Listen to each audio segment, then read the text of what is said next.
pessoal, tudo bem? Eu sou André Ferreira, sou trabalho na área de engenharia de valor aqui da SAP. Como a Rose comentou, hoje a nossa intenção é apresentar um pouquinho sobre gestão de capital humano, dado todo o contexto que aconteceu aí durante o ano de 2020, né, a questão da pandemia, e também a gente vai abordar um pouquinho da questão de compras e do jurídico, tá? Marcos, eu não vou fazer muitas delongas aqui, até pelo curto tempo que nós teremos durante a apresentação. Já passo a palavra para vocês, e aí no final da apresentação a gente vai ter uns 5 minutinhos de perguntas, de bate-papo, então fiquem à vontade aí para poder interagir e para poder perguntar questões relevantes aí a cada um dos temas. Perfeito, muito obrigado, André. E eu até peço se puder me colocar como apresentador, para que eu possa compartilhar aqui minha tela. Ô Marcos, é só você clicar no botãozinho ali embaixo, compartilhar. Essa setinha aqui, você já consegue compartilhar sua tela. Onde, Rose? Aqui na barrinha de menus aqui, ó.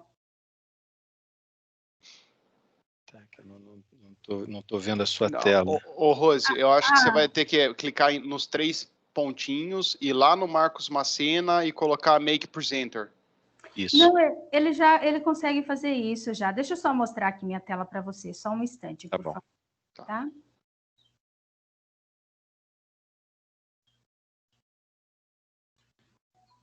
Consegue ver? Sim. Ó, é só você clicar aqui, ó. Nesse é uma setinha.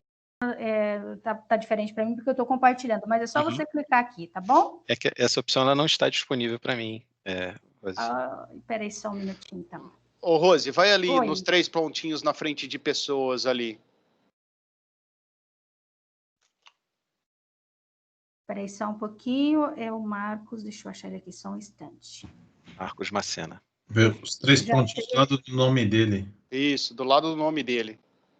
Se você clicar ali, vai ter a opção Make Presenter. Aí vai aparecer esse ícone na tela dele para ele poder compartilhar. Feito. Aí, legal. E agora, Marcos? Agora ainda não. Deixa eu ver, só um minutinho. Tá.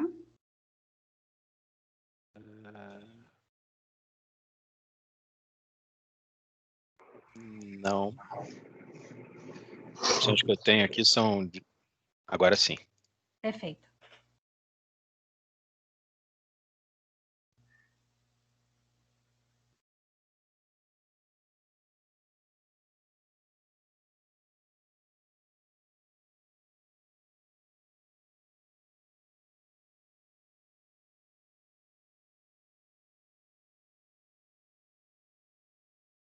Bom, imagino que vocês já possam ver minha tela, minha apresentação. Sim. Fantástico, pessoal. Então, bom dia. Queria agradecer aí o convite da Zug para poder falar aqui para o time. Não sei quantos de vocês conhecem, mas tem algumas informações interessantes aqui de SAP quando a gente fala de agri-food, né, como nós chamamos essa vertical. O primeiro cliente da SAP, a primeira empresa brasileira, cliente da SAP aí, a ser cliente no Brasil, né, fora as empresas multinacionais, o primeiro cliente no Brasil foi uma empresa do segmento de agri-food. Então, a nossa entrada no Brasil com clientes, com empresas nacionais, foi através desse segmento. Então, nossa história é uma história bastante forte, bastante rica, e nós tratamos desse segmento, né, de abordar isso com bastante foco. Hoje nós temos, se você... Bom, todos já conhecem, né, a companhia em grande detalhe, mas hoje nós temos quando a gente divide, né, SAP em algumas áreas de negócio em particular, existe dentro do agri-food, existe uma área específica para o tratamento, para as soluções para a gestão de capital humano, da qual eu faço parte. Então, meu objetivo hoje é comentar sobre os desafios, né, que foram impostos aí para as empresas para fazer a gestão do capital humano, considerando o contexto que nós passamos esse ano que foi um ano tão diferente para todos nós. Bom, então, vamos lá. primeiro ponto, e aí eu queria já trazer, quando eu falo do contexto atual, eu queria trazer as notícias, as informações desta semana, da semana nessa semana corrente agora. A gente tem aí, não sei quantos, se todos puderam acompanhar, mas a McKinsey divulgou um relatório, o resultado de uma pesquisa que foi divulgado ontem, onde ela consultou a base de clientes, né, um conjunto de empresas, e foi constatado que, por conta da pandemia, as empresas aceleraram seus processos de digitalização em torno de 7 anos, 7 anos em média. Alguns países, alguns continentes da Ásia foram 10 anos que adiantaram, Estados Unidos foi em torno de 5, a média ali em torno de 7 anos, em que as empresas, todas as empresas, adiantaram seus processos de digitalização. Isso, acho que nós todos temos o sentimento sobre isso, mas é muito interessante quando a gente ouve números, né? Então, como se não tivesse acontecido a pandemia, o estado atual de digitalização das companhias seria algo como 2027, como referência, né?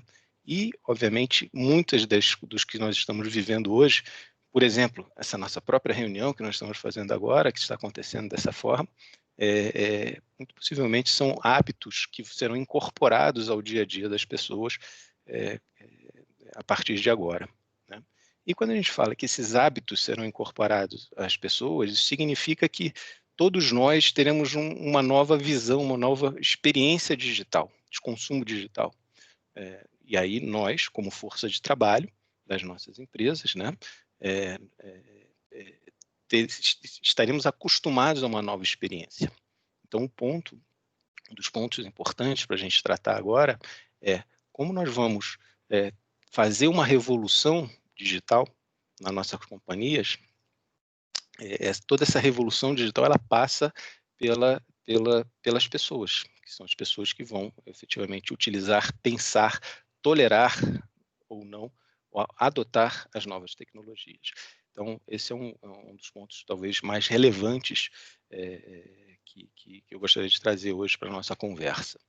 E, obviamente, tem um segundo ponto, e aí a gente pensa, tá bom, isso é uma McKinsey, talvez uma pesquisa global, no Brasil pode ser que seja um pouquinho diferente. Então, também informações de ontem, né, onde essa semana foi lançado o Pix, né? Essa informação hoje até terça-feira já 10 milhões de pessoas, já 10 milhões de cadastros já haviam sido feitos no Pix. Tá? E uma informação que me chamou muita atenção, eu vi no jornal de ontem, é que o lançamento do Pix teve mais adoção do que quando aconteceu o lançamento de Facebook, Instagram, ou mesmo WhatsApp aqui no Brasil. Então, isso mostra, obviamente, que houve toda uma campanha publicitária, né, de interesse dos bancos para divulgar isso pode explicar boa parte dessa adoção, mas é interessante a gente trazer aqui, talvez a provocação, o convite que eu gostaria de fazer é que como está mudando o perfil hoje do brasileiro, de uma forma geral, em relação à sua exposição digital, né? Como ele adota as questões digitais. E o nosso convite aqui, essa provocação, é pensar, muitas vezes a gente pensa na nossa força de trabalho, principalmente na força de trabalho mais operacional, rurícola, uma força de trabalho, às vezes, menos escolarizada, e a gente, às vezes, tem um pouquinho não de resistência, mas a gente acredita que a digitalização dessas pessoas pode ser um pouquinho mais demorada. E a provocação é que talvez não seja. Talvez chegou o momento hoje de você acreditar que, dado todo o contexto de consumo digital hoje das pessoas, esse público é um público que pode ser digitalizado, né? E se a gente for imaginar hoje o segmento nacional, né, que é mais competitivo no mundo inteiro, esse é o nosso, de agribusiness. A competição é intensa, enorme e muitas vezes até desleal. Então, um dos itens, um dos grandes vetores que aumenta a competitividade é a digitalização, a eficiência digital. Então, mais um motivo para que a gente olhe com uma atenção para a nossa força de trabalho, de forma que ela possa ser que ela possa ser incluída, né, nessa nossa transformação digital. Ok? Bom, dado o contexto atual, ponto, desses 7 meses, né, estamos prestes a marcar 7 meses de pandemia, as pessoas trabalhando, muitas empresas ainda estão trabalhando no conceito de home office, acho que podem, né? A gente vê aqui que tipicamente são 4 fases, ou 4 momentos, né, ou 4 ações que precisam ser tomadas para você preservar o seu capital humano. Então, o primeiro, né, o inicial, obviamente, prevenir o contágio. Acredito que essa fase 1 e essa fase 2 já sejam fases que boa parte das nossas empresas já conseguiram resolver, né? Então, onde você implantou os protocolos, fase 1, onde você implantou os protocolos de segurança para garantir que o contágio seja controlado, seja minimizado. A fase 2, onde a partir do momento em que você implantou esses protocolos, como é que você vai poder controlar e executar, né, quando acontecem as incidências, tá? E eu acredito que esses 2 primeiros pontos já estejam acontecendo na maioria das empresas, eventualmente empresas com um grande número de funcionários, que tem um pouco de circulação, que tem um ambiente um pouco mais desafiadores, né, onde você tem câmeras frias, frigoríficos, enfim, elas podem ter um desafio talvez maior pela quantidade de funcionários, mas eu imagino que já seja uma situação que esteja bem controlada. Eventualmente, quando você tem um número grande de funcionários, você precisa ter um controle maior, né, das pessoas, um apoio computacional, um apoio de sistemas vai ajudar bastante. Obviamente, tudo isso aí funcionando atrelado às suas catracas e às áreas de controle da companhia. Mas existem outras fases ainda que acho que são, quando a gente vê que as perspectivas hoje são de pelo menos até o ano de 2021 todo, ainda num ambiente ainda exposto, né, à pandemia, um ponto que agora começa a ganhar mais tração é como é que eu vou garantir a continuidade do negócio. Então, hoje as empresas estão expostas a um tema de absenteísmo grande, né, por conta da pandemia, e de um dia para o outro, né, alguns turnos, algumas turmas, elas podem ser contaminadas. Então, o que se imagina hoje é que a agilidade, né, que as empresas precisam ter hoje para analisar suas escalas de trabalho, rapidamente poder fazer um ajuste nessa escala de trabalho para poder manter o funcionamento. Em muitas empresas nós observamos também que aumentaram o número de contratações, né? Aumentaram um grande número, um grande percentual, porque começaram a formar pulmões, né, de colaboradores para poder assumir os turnos. Então, esse terceiro ponto aqui é um ponto bastante importante. A gente tem visto muitas empresas hoje trabalhar com um pouquinho mais de atenção em cima desses itens, né? E, finalmente, a experiência do empregado, né? A gente vai poder explorar um pouquinho mais isso, tem a ver com o ponto que nós falamos no início. Hoje, toda a nossa população, esse período de 7 meses, aí, representaram 7 anos de avanço, né, em relação ao consumo das transações digitais. E se a gente for imaginar hoje, né, possivelmente a partir desse mês, do próximo mês, a gente vai olhar para trás e vai pensar assim: puxa, por que eu paguei TED e DOC por tanto tempo, né? E não podia fazer uma transferência durante o final de semana, não podia fazer uma transferência durante as noites. Então, a gente está numa nova fase de consumo, uma nova fase de experiência, e essa experiência ela tem que ser levada a todo mundo.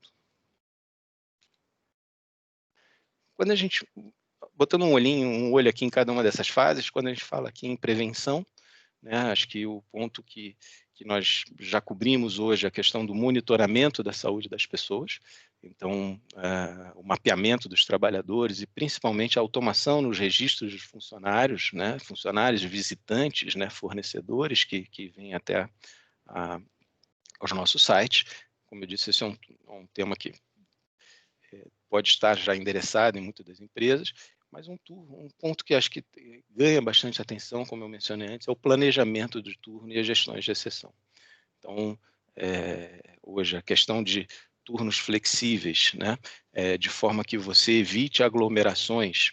Então, um turno que tinha um determinado tamanho de número de funcionários, talvez você tenha que fazer pequenos ajustes para distribuir isso ao longo do tempo.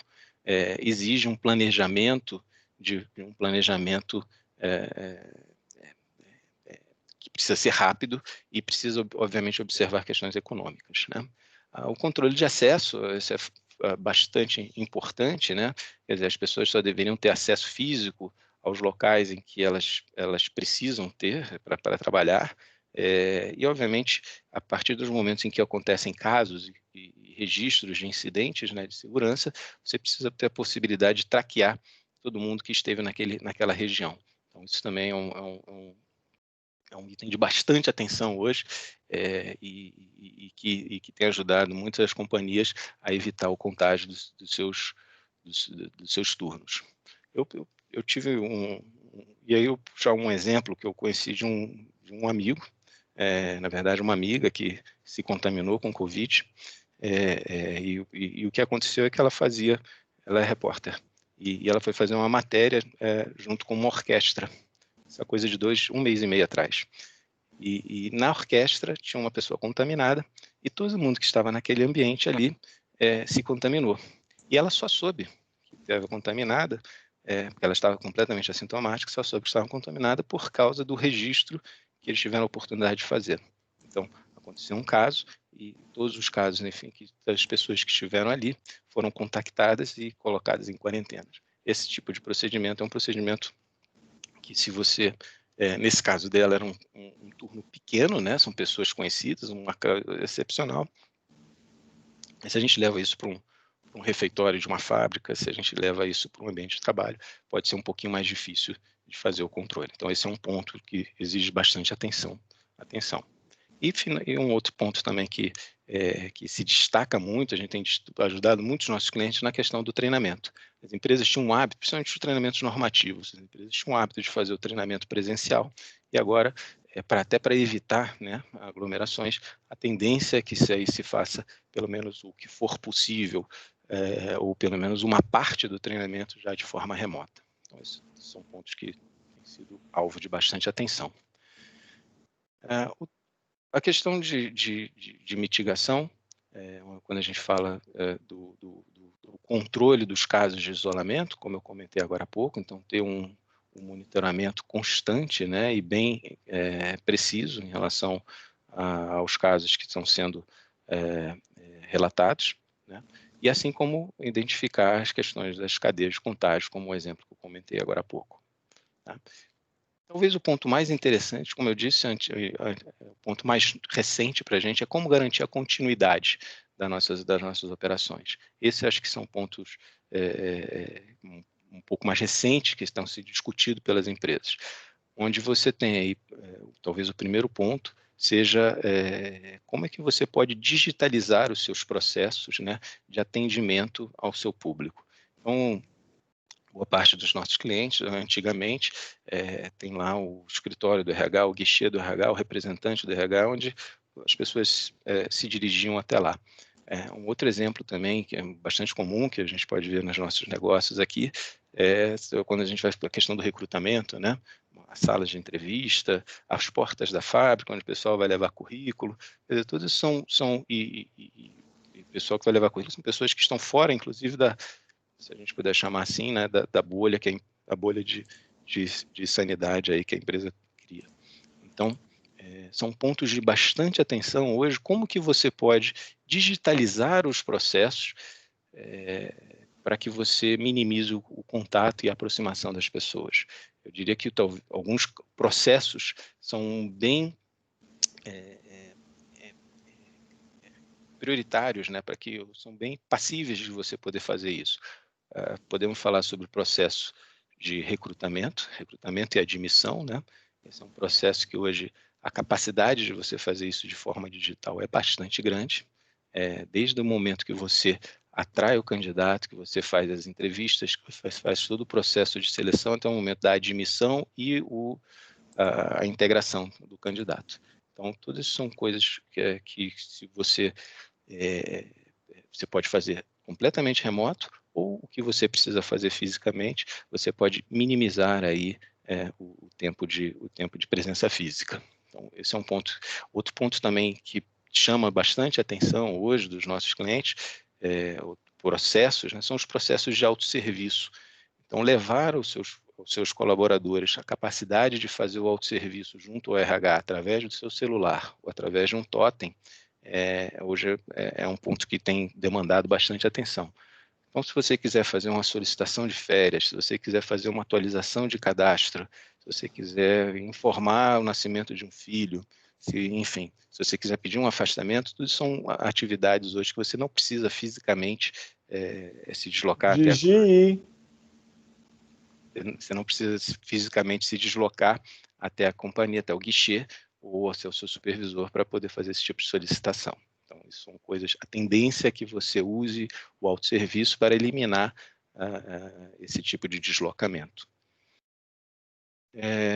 E, finalmente, o ponto, talvez, que seja de maior novidade é a questão de como que você cuida e se aproxima do seu funcionário, né?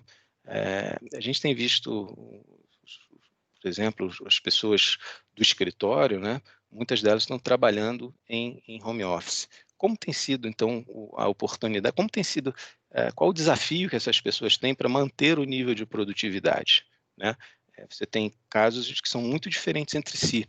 Você tem pessoas que trabalham, que estão de home office, que eventualmente são solteiros, sem filhos. Então, são pessoas que estão isoladas em casa e, de fato, estão sozinhas em casa. Então, essa é uma situação diferente. Eu vi até ontem mesmo, uma pessoa de uma outra empresa comentando assim, falou, poxa, em algumas prisões, o isolamento é uma punição para o mau comportamento. E hoje em dia, algumas pessoas, nossa, obviamente, mantendo aí todo o paralelo, né? Mas você tem algumas pessoas hoje no nosso time que estão trabalhando em casa e estão completamente sozinhas. Esse tipo de necessidade que essas pessoas têm pode ser diferente de uma pessoa que está trabalhando em casa, executa a mesma função, mas é casada e tem 2 filhos. Então, essas demandas para a mesma função podem ser muito diferentes.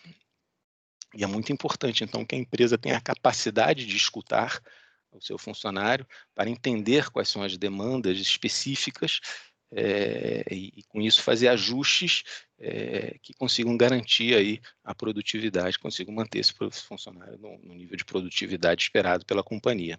Tá? E, obviamente, quando a gente fala essa capacidade de escutar o funcionário, a gente está se referindo a uma capacidade, obviamente, digitalizada para que isso aconteça.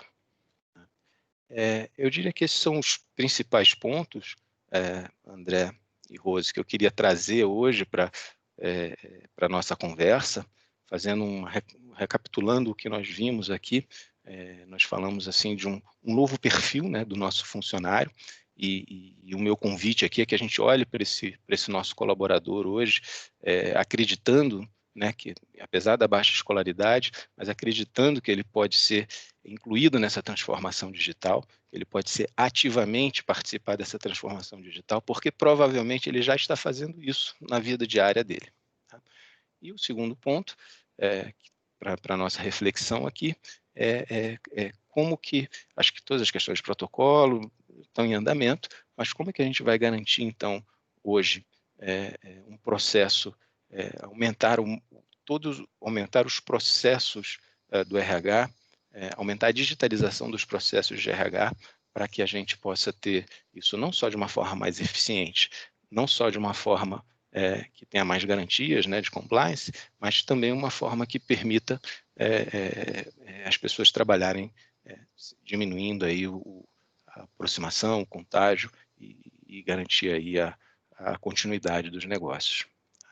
A gente imagina, falando agora, então isso é uma observação geral, falando agora de uma forma mais específica em relação a SAP, a gente montou algumas ofertas específicas para cada um dos temas e sobre as quais a gente, numa oportunidade aí mais individual e com cada um, a gente pode cobrir como é que são as nossas ofertas para endereçar cada um desses temas.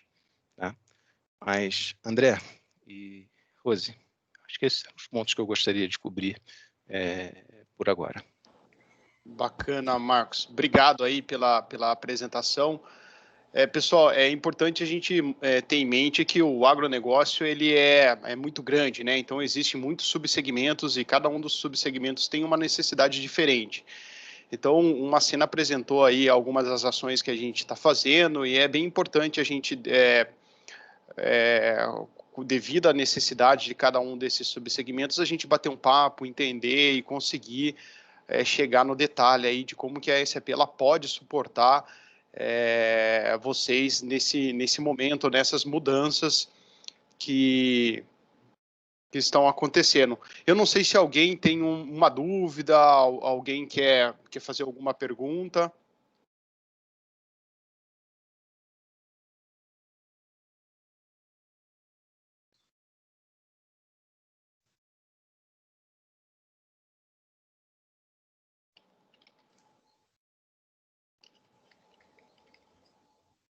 Acredito que não, né, Rose? Eu também acho que não, Marcos. Tá. André, perdão. Não, imagine. Não, tudo bem, gente. Obrigado aí pela participação de todos. Queria convidar agora o Hector para a gente poder bater um papinho aí também sobre compras e jurídico. Hector, eu sei que você já está conectado aí, você quer... Rose, acho que você precisa habilitar, da mesma forma que você fez para o Macena, para o Marcos, você precisa habilitar o Hector para poder compartilhar a tela. Opa, agora.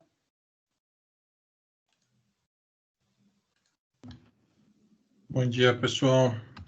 Bom dia. Bom dia, André. Bom dia. Bom dia a todos. Um segundo. Deixa eu compartilhar minha tela aqui um segundinho.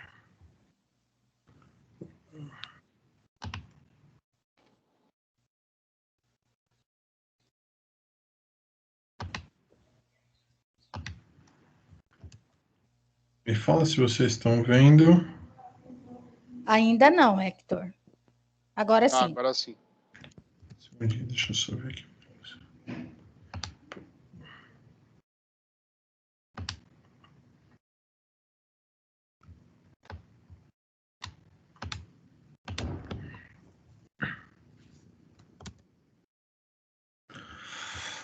Ok, bom dia, obrigado mais uma vez aí pelo convite, pelo evento.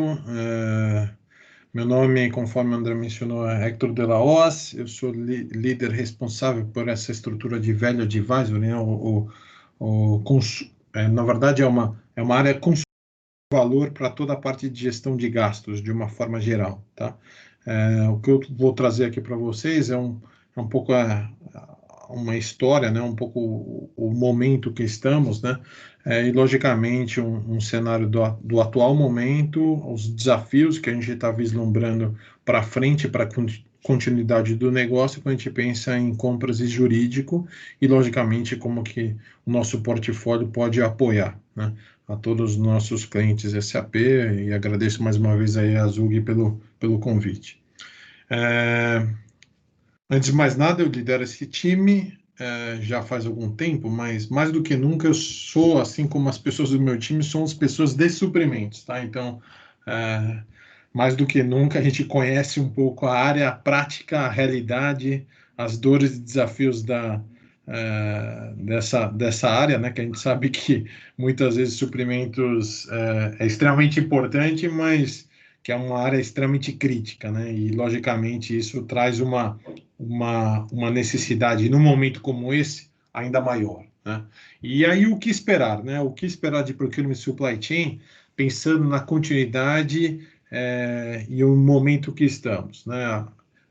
Suprimentos parte já do princípio que custos tá no DNA, né? A área de compras, de uma forma geral, a questão de gastos, de custos, etc., otimizar isso é fundamental, né? Então, a pressão é contínua, num momento como esse, cresce ainda mais, cresce a importância da área de suprimentos, né? Cresce a relevância da área de suprimentos, muitas vezes tomando um protagonismo interessante, né? Para reduzir custo, despesas, buscar uma eficiência operacional, logicamente, identificar novos fornecedores para mitigar riscos de rupturas de abastecimento, buscar alternativas, buscar processos e implementar processos cada vez mais transparentes e integrados para evitar falhas e possíveis desvios, né? A pressão por adotar práticas sustentáveis e adequar protocolos de segurança e até de higiene, considerando o momento atual, né? E, logicamente, isso devidamente formalizado, com os contratos devidamente firmados, ajustados e alinhados a essa nova realidade, né? Essas expectativas e essas regras gerais, né? Até porque eu, muitas vezes, contratante, né? Eu, empresa contratante do agronegócio, eu sou corresponsável, né? Se o meu fornecedor, se o meu terceirizado não está prestando um serviço correto ou não está seguindo o protocolo correto, seja de um serviço de facilities, né, de limpeza, de segurança, ou seja até de um serviço específico no campo, né? Um serviço florestal que seja, ou um serviço de colheita, se ele não tiver com os devidos, seguindo os meus protocolos de segurança pessoal, de EPIs, etc., eu posso ser corresponsável, né? Eu posso arcar com qualquer tipo de custo, além da própria questão da saúde, da segurança humana, né? Eu estou nesse meio de supply chain global, né? Seja eu sendo fornecedor, talvez, de clientes fora do Brasil, mas eu também comprando muitas peças, maquinário, reposição MRO, né? Reposição de itens para fazer a manutenção, e eu estou nesse inteirinho, né? Eu estou nesse meio, nessa cadeia de suprimentos, onde, e um pouco do que a gente vê até em reportes recentes de McKinsey, de Kearney, de Deloitte, etc., que eu não posso ficar dependente, muitas vezes, somente de um fornecedor, mais do que de um fornecedor, de um cluster, né? De um cluster geográfico. Eu não posso ficar dependente somente da China de um determinado material, de um determinado item. Então, cada vez mais, e um pouco do que a gente está vendo aqui, daqui para o futuro, né? Talvez essa crise trouxe uma realidade que serviu como um tapa na cara, como um ponto de atenção, para a gente realmente não ter somente uma alternativa para itens críticos, para a gente desenvolver mais alternativas, não só de um fornecedor, mas talvez de um mix geográfico. Então, eu preciso ter alternativas, talvez na China, sim, porque tem um menor custo, mas eu preciso ter na América Latina, preciso ter nos Estados Unidos, preciso ter clusters para buscar alternativas caso venham novas restrições, seja por temas de Covid, seja restrições ou barreiras alfandegárias, que cada vez mais a gente vê como uma tendência, né? Governos um pouco mais protecionistas, colocando suas barreiras, e efetivamente eu preciso ter alternativas de fornecimento, né? E tendo essas alternativas, eu trago mais complexidade para a minha cadeia.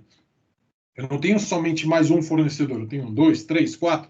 Então, eu, como profissional de suprimentos, eu vou ter que ver a melhor mix, né? E, dependendo, ver a melhor alternativa para aquela necessidade específica naquele momento. Então, eu vou ter que fazer isso de uma forma muito mais ágil e rápida, né? Além de todas as questões de requisitos, regulamentações cada vez mais crescentes, né? As regras, as leis trabalhistas que eu preciso cada vez mais seguir, né? Isso tudo no mundo muito mais inteligente, né? Muito mais conectado com os meus clientes internos, com os meus fornecedores, com os meus profissionais, com os meus clientes externos, né? Todos eles querendo uma resposta muito mais dinâmica, né? Sem fazer, pegando um pouco o que foi mencionado anteriormente, essa é a realidade, né? Eu estou aqui, estava agora há pouco numa reunião no Rio de Janeiro, agora estou numa reunião com a Zug, daqui a pouco eu já me conecto novamente, eu tenho uma reunião com uma oportunidade com um cliente específico no Peru, né? E não tem mais tempo, né? Talvez a digitalização aqui serviu como essa aceleração até da gente controlar, dependendo, bloquear a hora do almoço, porque senão não para mais, né? Não paro de me conectar, de entrar em reunião, de atender um cliente, de atender uma necessidade, de buscar um novo fornecedor, etc, etc. Então, essa agilidade, ela transcende e, logicamente, adota ou expande para todo o processo relação comprador-fornecedor.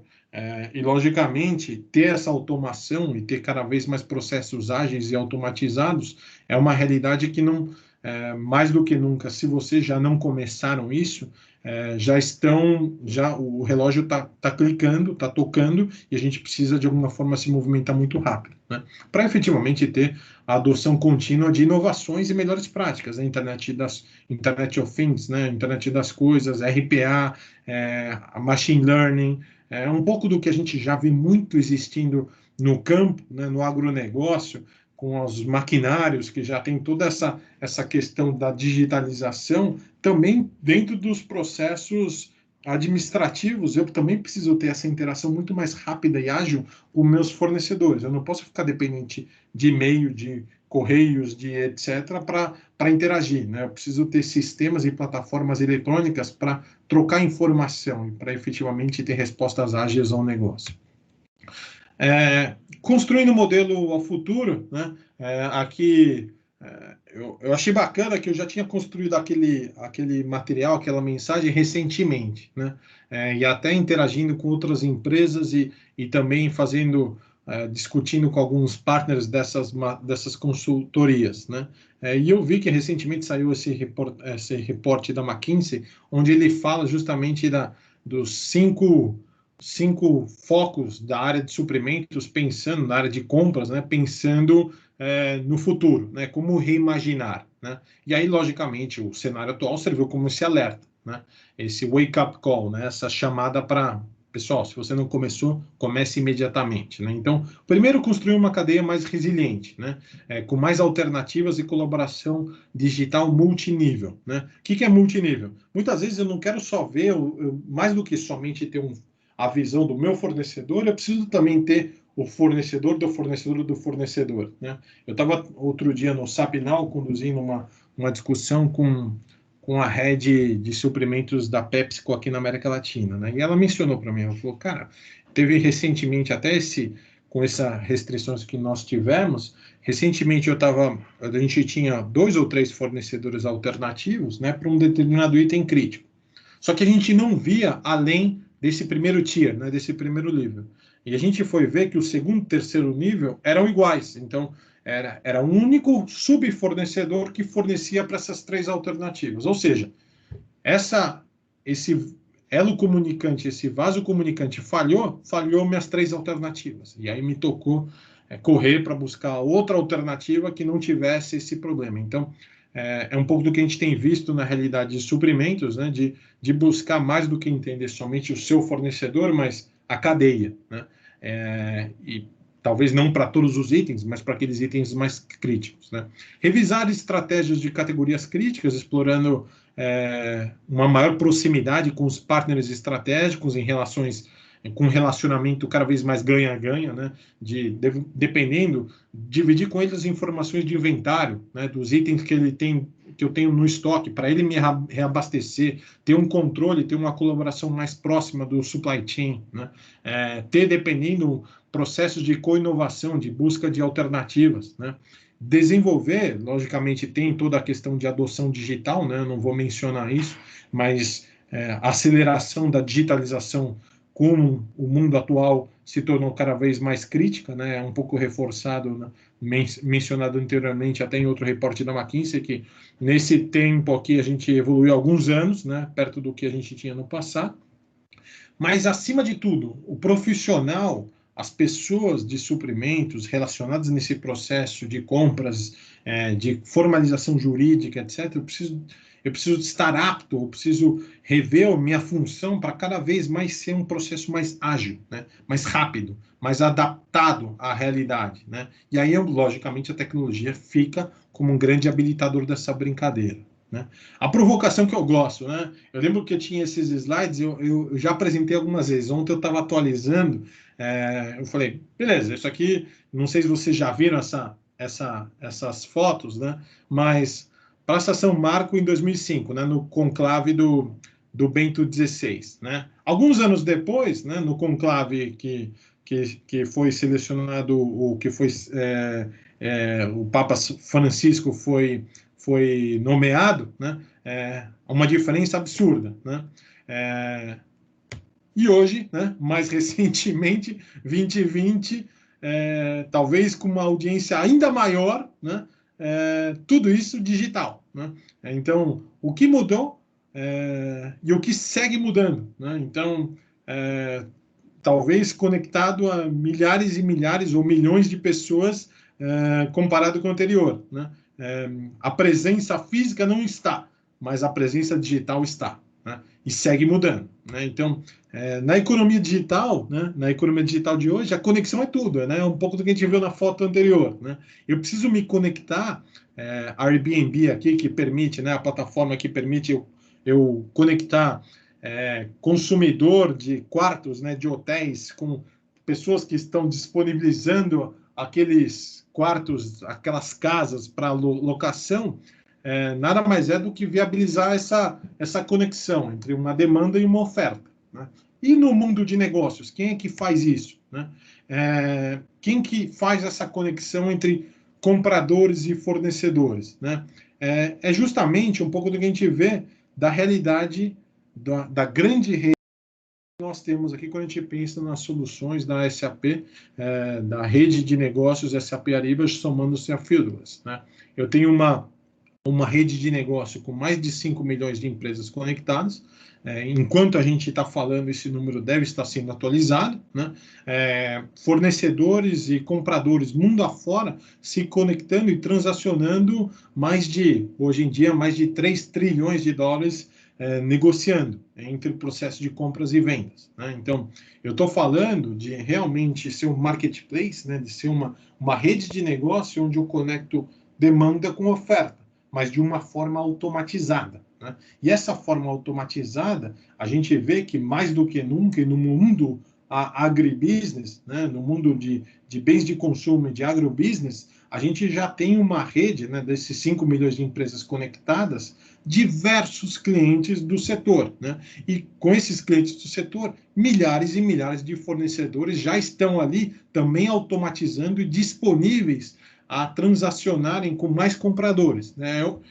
Como se fosse um LinkedIn das empresas, né? Então, eu conecto as empresas, eu automatizo essa relação e ali elas transacionam negociações, minutas contratuais, discussões de minutas contratuais, então, desde um processo de negociação, formalização contratual, assinatura digital desse contrato, até a operação de compra, né, com carrinho de compra, com experiência de catálogo e com todo o ciclo automatizado de pedido de compra, de informação, de recebimento e talvez expandindo para todo um processo muito mais de cadeia de abastecimento, né? E aí, logicamente, a adoção dessa tecnologia permite e faz com que cada vez mais a evolução do comprador saia de um papel, né, transacional mais operacional, aqui talvez garantindo a operação da compra, né, onde eu como comprador e planificador, o meu grande objetivo aqui é garantir que a compra ocorra, eu passo a negociar com foco em preço. Num segundo momento, eu passo a ter muito mais uma visão de TCO, né, do custo total da compra, não só do preço, mas da manutenção, de avaliar alternativas, de sistemas, de questionar num terceiro momento aqui a própria necessidade do negócio, para com isso eu trazer inovação, né? Então, mas como que eu vou sair de um comprador que executa para alguém que pensa no negócio, que escuta o negócio e traz alternativas, dependendo até de inovação? Efetivamente, eu preciso da tecnologia para tirar essa carga transacional operacional para eu focar em itens mais estratégicos, né? Como eu sei como eu imagino que aqui muitas vezes a gente não tem pessoas ou tem perfis que são experts em suprimentos, eu acho que tem uma analogia que eu gosto muito, né? Como que é a evolução de suprimentos, né? O que eu espero do profissional de suprimentos, trazendo tecnologia, etc., é que ele seja mais estratégico. Então, a analogia que eu faço afinal, chegou uma requisição de uma furadeira, né? Se eu sou um cara mais transacional, operacional, etc., né? E talvez eu tenha que, nesse foco, eu preciso realmente somente executar. Que furadeira que você precisa, qual que é o modelo, qual que é a especificação técnica, né? Talvez, se eu tenho uma análise um pouco mais de custo total, deixa eu avaliar alternativas, pensando não somente no preço, mas na manutenção, no custo ao longo do tempo, se ele me oferece garantia estendida, se não me oferece, oferece algum tipo de serviço de manutenção dessa furadeira, dependendo, pode até ser uma locação de furadeira, não sei. Mas se eu realmente já estou apto a ser um sócio do negócio e já estou muito mais disponível a questionar a necessidade, para que você precisa dessa furadeira? Você precisa de um furo na parede ou precisa de um quadro na parede? Está vendo que é outra necessidade. E entendendo a necessidade, talvez, eu como um profissional pensando na necessidade do negócio, eu vou buscar alternativas. Muitas vezes eu não preciso nem comprar a furadeira. Muitas vezes eu tenho um serviço que vai me prestar de uma forma muito mais assertiva. Dependendo, até vou provocar inovação. Será que já não tem outras formas de prender o quadro que não necessite de um prego, de um parafuso? Ou não? Então, eu começo a logicamente explorar o mercado de fornecedores, trazendo alternativas com melhor custo e com muito melhor benefício. Às vezes até pode ser até mais caro, mas com benefício ao negócio muito mais amplo, trazendo muito mais inovação ao negócio. Então, efetivamente, é isso que se espera do profissional. E como que eu vou fazer isso se eu não tiver tempo, se eu continuar focando em atividades transacionais, né? E aí é um pouco do que a gente vê também, eu gosto de trazer essa análise, né? Análises terceiras, tem essa visão da própria McKinsey, isso lá de 2017, né? Que já é do século passado praticamente, onde já é esperado, né, uma grande processo em azul mais escuro, uma grande parte dos processos de suprimentos, principalmente os mais transacionais, sendo amplamente digitalizados, né, automatizados, mais de 60% do processo inteiro. O processo mais estratégico, que é o sourcing to contract, que é a negociação, a contratação, a formalização contratual, essa é um pouco mais difícil, mas mesmo isso, por ser uma atividade mais estratégica, por eu ter que avaliar alternativas, por ter que explorar inovação, é onde eu quero que os meus profissionais de suprimentos realmente gastem ou invistam o tempo dele em explorar alternativas, né? E aí, efetivamente, tem tecnologia para aportar todo esse processo? Tem. E quando eu penso no processo começo a fim totalmente digitalizado, a gente vê que elimina ou evita esses desperdícios que chegam a 3, 4% do gasto em custo de transação, ineficiência e não conformidade. O que é não conformidade? Não seguir aquilo que eu esperava, que eu negociei, né? Existem formas e formas de se digitalizar. Eu posso digitalizar colocando um monte de coisa ilhadas, né? Ou eu posso digitalizar com uma plataforma única integrada, né? E quando a gente pensa isso no mundo SAP, a gente pensa numa plataforma onde tem um core apoiado por S/4HANA, com todas as soluções que apoiam as linhas de negócio, e para pensando na gestão inteligente de gasto da empresa inteligente, eu estou pensando nesse plataforma que a Ariba faz um grande papel, né? Onde ele apoia toda a negociação, a compra e o pagamento, interagindo com os fornecedores através dessa rede de negócio com mais de 5 milhões de empresas conectadas, cobrindo gastos diretos, indiretos, serviços e controle de terceirizados com firmas e travel expense com toda a plataforma de Concur, né? Então, toda essa gestão de gastos, de todos os gastos, é feito nesse grande portfólio de solução, né? E aí eu vou acelerando um pouco mais aqui, desde uma necessidade ou apoiando a necessidade de melhorar a gestão de fornecedores, tendo uma gestão centralizada, com scorecards das entregas, da performance, da qualidade, gestão de tarefas e alertas com prazo de vigência de documentação, possibilidade de autorregistro, de autosserviço para os fornecedores atualizarem os seus cadastros. A gente tem até algumas extensões, né, desenvolvidas com parceiros no ecossistema SAP, que permite a extensão da coleta automática de documentos, certificados cadastrais aqui no Brasil, tá? Monitoramento, quando a gente pensa em gestão de risco, de contínuo, consolidado de mais 500 mil fontes de informação. Aí eu estou falando de sinais de interrupção da mídia, de ONGs, etc. Inclusive, o setor é muito crítico, né? O setor de agrobusiness, na questão de, cara, será que meus fornecedores estão tendo práticas trabalhistas corretas? Será que eles estão, talvez, tendo práticas de alguma forma análogas à escravidão ou a trabalho infantil. Então, esse tipo de alertas e alarmes a gente consegue também monitorar com feeds locais, globais e regionais, né, desses fornecedores aí apoiados nas soluções de gestão de risco, né? Eu posso fazer um sourcing, né? Como que eu faço um sourcing, né? Ou a questão da seleção, avaliação de fornecedores, explorando essa grande rede, né? Através do Ariba Discovery, com mais de 5 milhões de fornecedores, muitos deles, inclusive no Brasil e na América Latina, para explorar alternativas de fornecimento. Durante o tempo de Covid, a gente viu, por exemplo, diversos clientes nossos buscando itens de categorias que eles nunca tinham buscado. Exemplo, máscaras médicas, né? Máscaras protetoras. E ali, putz, ele encontrava fornecedores não só da região, mas da China disponíveis, ou da China, dos Estados Unidos, disponíveis ou aptos a fazer a entrega na região, né?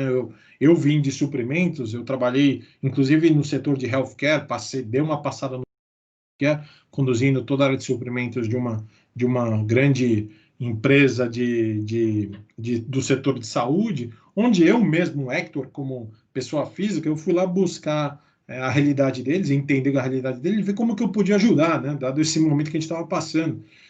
Eu fiz um post no Ariba Discovery para tentar apoiar, sem fins lucrativos, né, tentar apoiar o setor.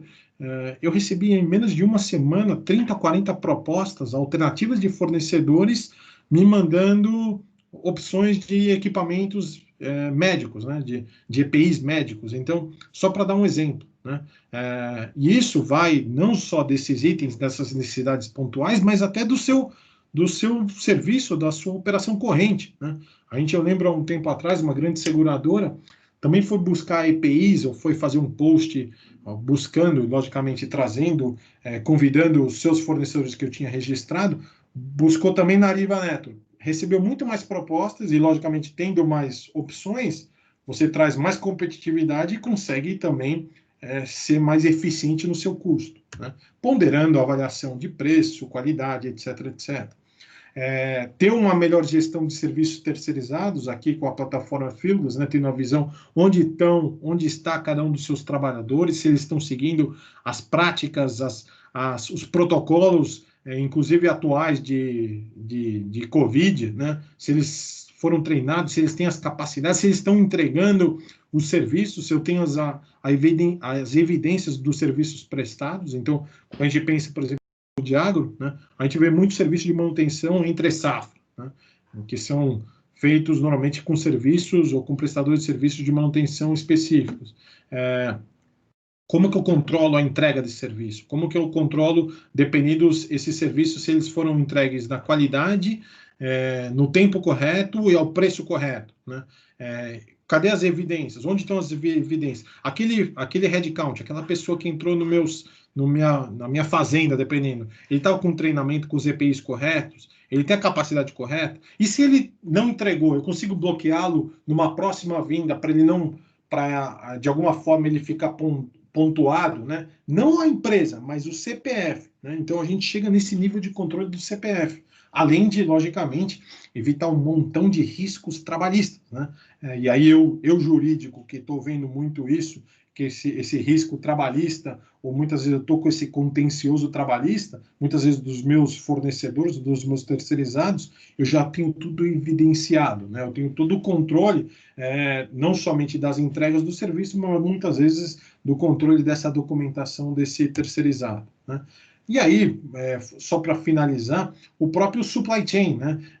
Como que eu controlo, como que eu colaboro, mais do que o ciclo de pedido, a visão de níveis de inventário, de abastecimento, talvez não só do meu primeiro nível de fornecedores, mas do segundo, terceiro, quarto, quinto nível de fornecedores, para ter certeza que aquele meu abastecimento não vai ter falhas, né? Então, para fechar, e como eu formalizo tudo isso, né? Como que eu tenho todas essas interações no processo de suprimentos, de negociação, de onboarding, offboarding de terceirizados, documentado e formalizado. Eu ainda sigo a tecnologia lá de 1950, papel, ou eu já estou pensando em algo muito mais digital, que além de me reduzir custos, me impactam em risco de perda, reduzem risco de perda, de fraudes, adulterações, risco de apontamentos e penalizações. Afinal de contas, eu vou ter tudo isso digitalizado para comprovar, caso haja algum tipo de questionamento.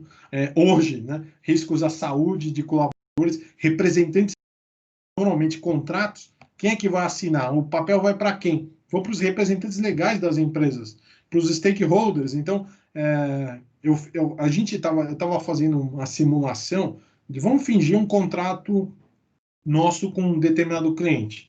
Quantas pessoas tocam esse papel? No mínimo 10. Né? Eu estou falando os representantes legais, mais, dependendo de uma secretária, um motoboy, mais o cara da expedição que recebe lá, mais a pessoa que leva para ser assinado, mais os outros representantes legais, mais a volta desse documento. No mínimo 10 pessoas. Além de um custo de tempo, de papel, de pessoa, etc., todo risco de saúde. Né? Então, isso eu estou falando não só em processos, talvez, de compras, mas de vendas, de RH, de operações, de financeiro, de manutenção de campo, me relacionando com clientes, com franquia, com fornecedores, com sócios, com terceiros, com auditoria, e aí vai. Né? Então, a ideia é trazer uma solução, uma plataforma muito mais amigável, simples e aberta, dando uma experiência muito mais próxima do que a gente tem nas vidas pessoais, né? Muito mais intuitiva, onde eu não preciso ter treinamento, basicamente a solução te guia no processo de suprimentos e trazendo potenciais benefícios ao negócio impactantes, né? Redução de gasto, por uma melhor prática de negociação, por descobrir mais fornecedores, atividade, reduzir ou ter uma maior compliance, que é garantir que as políticas, regras e as negociações realizadas vão ser seguidas, reduzir capital de trabalho, aí pensando em otimizar níveis de inventários quando eu tenho uma visão da cadeia ampla, digital, né? Ter um compliance, uma qualidade de serviço, tendo controle dos statement of works, né? dos serviços e da pessoa terceirizada, com todas essas evidências das entregas dos serviços através da plataforma Fieldglass, e a automação da eficiência como um todo, tá? Quando a gente pensa somente em, por exemplo, um contrato jurídico, a gente tem clientes que, sei lá, eles tinham, eu tenho até algumas referências que eles apresentaram no SAP Now recente, mas eles passavam, sei lá, o contrato, no momento que eu fechava uma negociação, ia para a assinatura, para o reconhecimento, para a formalização, me demorava em média 5, 6 semanas, né? Eles reduziram isso para uma semana, porque todo o processo ficou digital. Criaram, inclusive, algum fast track, né?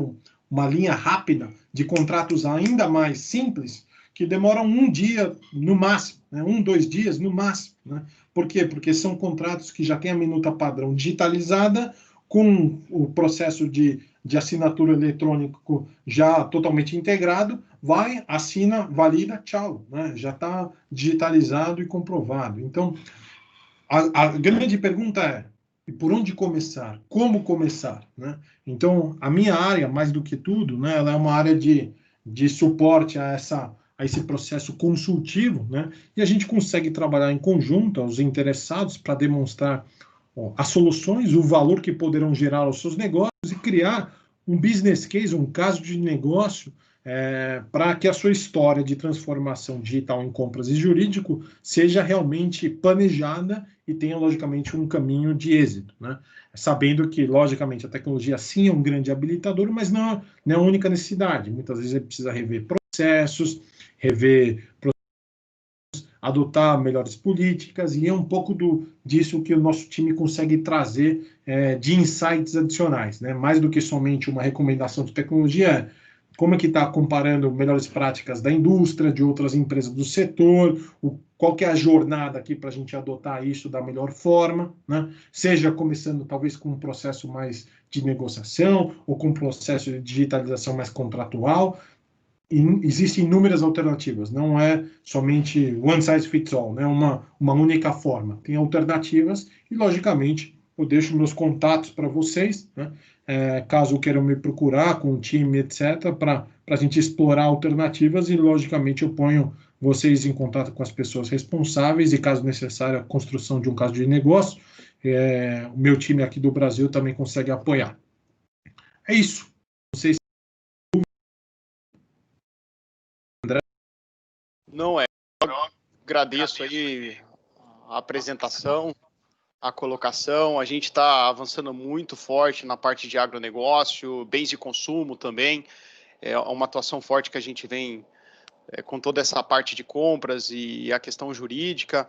Não sei se alguém tem alguma pergunta para poder fazer. Pessoal, se alguém tiver pergunta, por favor, pode abrir seu microfone e falar aqui diretamente para o Hector, à vontade.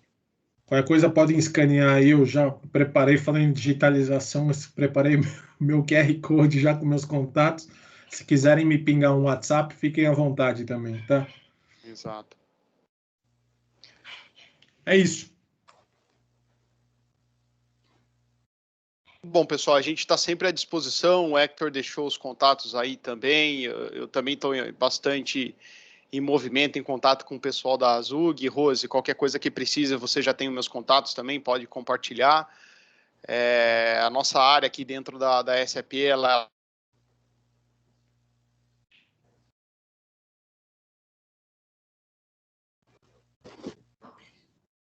Oi, André, sumiu a sua voz. Não consigo ouvi-lo. André? Ela sempre está... Alô? Oi. Voltou agora. Voltou. Então, eu me coloco à disposição aqui, a nossa área de IVA, ela trabalha de uma forma consultiva, não olhando o processo, mas infraestrutura também, igual o Hector colocou, né? Qual que é a melhor maneira da gente poder seguir? A gente calcula toda a parte de VPL, ROI, payback, enfim, a gente pega tanto negócio, infraestrutura e tecnologia para poder suportar você. Me coloco à disposição. Obrigado, Rose, pelo convite mais uma vez. E eu acho que é isso. Imagina, André, para nós é sempre um prazer poder realizar aqui a reunião do nosso SIG de agronegócio. Quero agradecer aí aos participantes, né, aos nossos palestrantes também, ao Hector, ao Marcos, a todos, né, que participaram aqui. Esse material depois vai estar disponível lá na plataforma de colaboração para acesso de toda a comunidade Azug. Tá bom? Muito obrigada a todos, um excelente dia. E até a próxima. Obrigado, gente. Obrigado, pessoal. Obrigado. Um abraço a todos. Bom dia.